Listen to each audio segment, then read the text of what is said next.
Welcome to सोमास Hindi class. साहित्य सागर पद्य भाग व जन्मभूमि मेरी कविता के प्रश्नोत्तर। अवतरण 3। जन्मे जहाँ ते रघुपति, जन्मी जहाँ थी सीता, श्री कृष्ण ने सुनाई वंशी पुनीत गीता। गौतम ने जन्म लेकर जिसका सुयश बढ़ाया, जग को दया दिखाई, जग को दिया दिखाया। वह युद्ध भूमि मेरी, वह बुद्ध भूमि मेरी, वह जन्म भूमि मेरी, वह मातृभूमि मेरी। क गीता का उपदेश किसने, किसे, कब और कहाँ दिया था? इस उपदेश का क्या प्रभाव पड़ा? उत्तर। गीता का उपदेश महाभारत युद्ध के दौरान श्री कृष्ण ने कुरुक्षेत्र के मैदान में अर्जुन को देकर उन्हें युद्ध के लिए प्रवृत्त किया था। रणभूमि में जब अर्जुन विपक्षी कौरव सेना में अपने बंधु बांधव को खड़े पाया तो वे मोहग्रस्त होकर युद्ध ना करने की इच्छा प्रकट की। तब श्री कृष्ण ने गीता का उपदेश दिया और फल की इच्छा न करके कर्म करने पर प्रेरित किया। उन्होंने यह उपदेश दिया कि मनुष्य का कर्तव्य है कर्म करना, फल देना ईश्वर का काम है।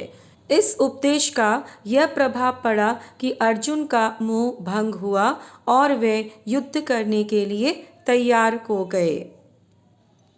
ख जग को दया दिखाई, जग को दिया दिखाया पंक्ति का आशय स्पष्ट करते हुए बताइए कि किसने जन्म लेकर भारत का सुयश किस प्रकार बढ़ाया?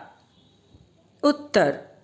उपर्युक्त पंक्ति का आशय यह है कि इस धरती पर जन्म लेकर भगवान बुद्ध ने संसार को दया, करुणा एवं ममता का पाठ पढ़ाया। उन्होंने सभी को सत्य, अहिंसा, दया, धर्म पर चलने का ज्ञान देकर चारों ओर सुयश फैलाया। उन्होंने बौद्ध धर्म की स्थापना की, जन जन में उसका संदेश फैला तथा ज्ञान का प्रकाश देश विदेश में फैलाया।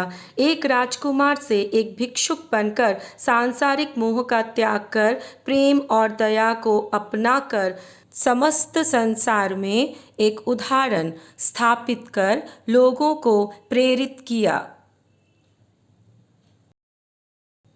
ग कवि ने भारत को युद्ध भूमि और बुद्ध भूमि कहकर क्यों संबोधित किया है? उत्तर। राम रावण युद्ध एवं कौरव पांडव युद्ध भारत देश में होने का प्रमाण रामायण एवं महाभारत महाकाव्य में उपलब्ध है। दोनों ही युद्ध में अधर्म पर धर्म की जीत हुई थी, इसलिए कवि ने भारत भूमि को युद्ध भूमि कहा है। गौतम बुद्ध का जन्म भी भारत में हुआ था।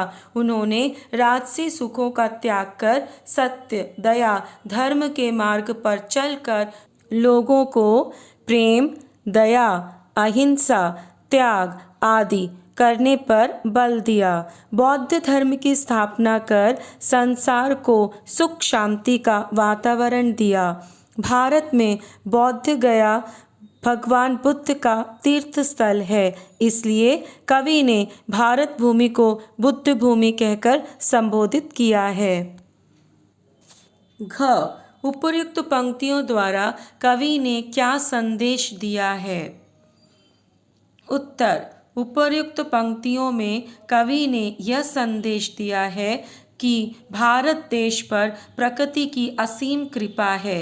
इस पावन भूमि पर श्री राम, माता सीता, श्री कृष्ण, भगवान बुद्ध ने जन्म लिया है, जिन्होंने दया, प्रेम, सत्य, अहिंसा, धर्म का मार्ग दिखाया है। जब जब देश पर संकट आया तब तब देश के सपूतों ने अपना बलिदान देकर मातृभूमि की रक्षा की।